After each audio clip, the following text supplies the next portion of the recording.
आज हम बिल्कुल शुरू से शुरुआत करते हैं और हिंदी के प्रारंभ के लिए जो सबसे पहली सबसे ज़रूरी चीज़ होती है वो है वर्ण। और आज हिंदी वर्णमाला से प्रारंभ करते हैं क्योंकि एक फिर से नई शुरुआत की जाए नई ऊर्जा नई स्फूर्ति के साथ। और मैं पूरा प्रयास करूंगी कि आसान से छोटे छोटे वर्गीकरणों के माध्यम से इस तरह समझाऊं कि आपको वीडियो देखते ही सारी वर्णमाला याद हो जाए। तो आइए प्रारंभ करते हैं हिंदी वर्णमाला। हिंदी वर्णमाला को मुख्यतः दो भागों में बांटा गया है। पहला है स्वर, दूसरा है व्यंजन। अब प्रकृति के आधार पर, मात्रा के आधार पर इनके अलग अलग उपभेद भी हैं जिनको हम यहाँ बोर्ड पर वर्गीकरण के माध्यम से समझेंगे। हिंदी वर्णमाला मुख्यतः स्वर और व्यंजन में विभाजित है। स्वरों के मूलतः दो भाग किए जाते हैं। पहला है उच्चारण के आधार पर हम मुख्यतः जो बोलते हैं, प्रारंभ में जो पढ़ाई करते हैं कि स्वर कितने होते हैं। तो जो हमारे मूल स्वर होते हैं वो उनकी संख्या 11 है, जिनमें अ, आ, ई, उ, ए, ओ और औ आते हैं। दूसरा होता है अनुस्वार। जो अक्षर होते हैं ना, जिनके ऊपर एक गोला सा बना होता है बिंदी की तरह, उसी को अनुस्वार कहते हैं। तो ये होता है अंक। जैसे हम अंगूर बोलते हैं, अंक बोलते हैं, ये सारे ऊपर जो बिंदी लगे होते हैं उन्हें अनुस्वार बोला जाता है। और तीसरा वर्ग होता है विसर्ग का। ये अह, और ये अंक और अह, ये दोनों मिल करके एक नए शब्द आयोगवाह का निर्माण करते हैं। किसी भी प्रतियोगी परीक्षा में ये आयोगवाह वाले प्रश्न जरूर बनते हैं और इस एक छोटे से वर्गीकरण से आपको 2 नंबर का एक प्रश्न अवश्य मिल जाता है।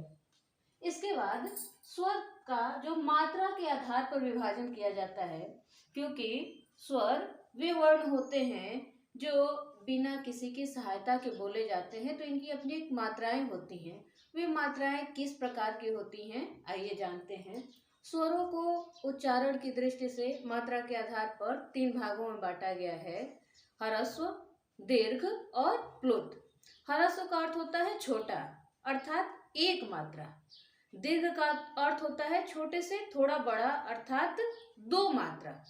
और प्लुत 3 मात्राओं के वर्ण को कहते हैं। आइए इसे समझते हैं।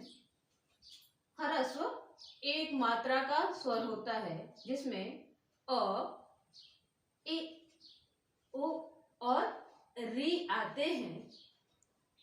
दीर्घ में 2 मात्रा का समय लगता है जिसमें आ, ई, उ, ए, ओ ये मात्राएं आती हैं। तीसरा है प्लुत स्वर। प्लुत स्वर में 3 मात्राओं का समय लगता है, या ये कहिए कि 3 श्वास का समय लगता है। जैसे जब हम बोलते हैं ओ, तो ओ अलग होता है और म अलग होता है। इसके बीच में 3 मात्राएं आती हैं जिन्हें लिखने में हम इस प्रकार से बता सकते हैं: ओ, फिर ये मात्रा है तीनों, और अंत में म आता है हलंत के साथ। व्यंजन के भी मात्रा, वर्ग के आधार पर, उच्चारण के आधार पर, उच्चारण स्थान के आधार पर अनेक भेद किए जाते हैं। सामान्यतः व्यंजनों के जो वर्गीकरण हैं वे इस प्रकार है। व्यंजन का जो पहला वर्गीकरण होता है, पहला जो वर्ग होता है, उसको हम स्पर्श व्यंजन कहते हैं, जिसमें क वर्ग से लेकर प वर्ग तक के वर्ण आते हैं। और यह आप सबको पता होगा कि क वर्ग का मतलब होता है क, ख, ग, घ, न, जिसको हम अंगा बोलते हैं ना, न बोला जाता है।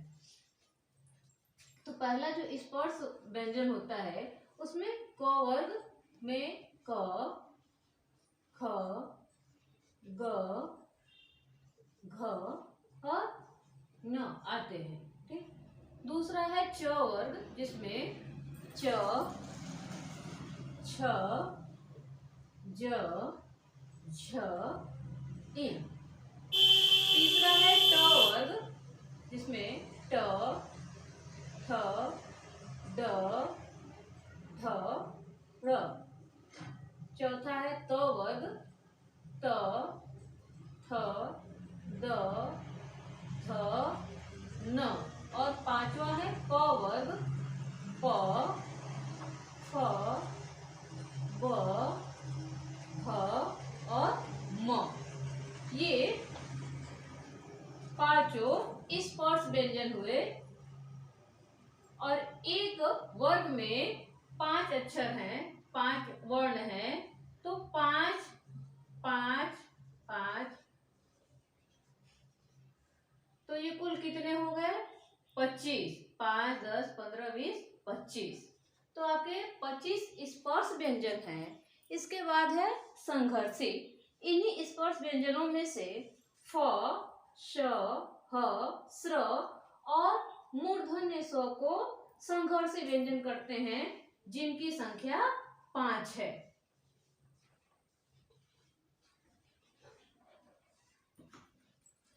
इसके बाद है स्पर्श संघर्षी।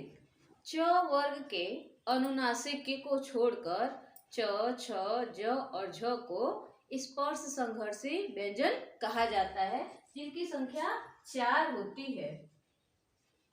अब इसको आप जोड़ते जाएंगे तो आपके संपूर्ण व्यंजनों की संख्या प्राप्त हो जाएगी। फिर आते हैं द्विगुण व्यंजन, जो प्रतियोगी परीक्षाओं के लिए बहुत ही महत्वपूर्ण होते हैं। हिंदी वर्णमाला में द्विगुण व्यंजनों का काफी महत्व है, जिन्हें उत्क्षिप्त व्यंजन भी कहा जाता है। ये जो आप क वर्ग का अंग होता है ना, वो होता है अंग, और जो ट वर्ग का ढ है, लेकिन दोनों में नीचे बिंदी होती है, जिसको हम द्विगुण व्यंजन या उत्क्षिप्त व्यंजन कहते हैं। आप सबको थोड़ा सा मार्कर स्लो है, इसलिए स्पष्ट दिखाई नहीं दे रहा है। संभवतः आगे के वीडियो में ऐसी कोई समस्या नहीं होगी। दोनों के बाद आते हैं अंतस्थ व्यंजन। अंतस्थ, इनमें य, र, ल और व, इनकी संख्या 4 होती है। संख्या में विशेष ध्यान दीजिएगा, क्योंकि प्रतियोगी परीक्षाओं में कभी कभी संख्या भी पूछी जाती है, जैसे द्विगुण व्यंजन कितने होते हैं या अंतस्थ व्यंजनों की संख्या कितनी है। उसके बाद है ऊष्म व्यंजन, जिसमें तालव्य स, मूर्धन्य स, दंत्य स और ह, इनकी संख्या भी 4 होती है। तत्पश्चात संयुक्त व्यंजन आते हैं, छ, त्र, ज्ञ और स्र, इनकी संख्या भी 4 होती है। और अंततः आते हैं अनुनासिक वे व्यंजन जो नाक से बोले जाते हैं, उन्हें अनुनासिक व्यंजन कहते हैं। और आपका जो स्पर्श व्यंजन था, क वर्ग, च वर्ग, त वर्ग, त वर्ग और प वर्ग, उनका जो 5वां अक्षर था, 5वां वर्ण था, उन्हें ही अनुनासिक कहते हैं, या हम इसे पंचमाक्षर भी बोल सकते हैं। पंचमाक्षर या पंचम वर्ण। तो पंचम वर्ण क्या है? न, य, ड़, न और म। उम्मीद है यह वीडियो आपके लिए कारगर सिद्ध होगी। धन्यवाद। इस वीडियो में स्वर और व्यंजन की जो जानकारी मैंने आपको दी, वह सामान्य जानकारी है। कुछ तकनीकी दिक्कतें भी हैं, जैसे मार्कर मंगाना पड़ेगा, और मार्कर अच्छा मिल जाए तो वर्गीकरण स्पष्ट दिखाई भी देगा। व्याकरण के अनुसार हिंदी स्वरों और व्यंजनों के जो क्रमवार वर्गीकरण है, वो मैं अगले वीडियो में लेकर के आऊँगी। धन्यवाद।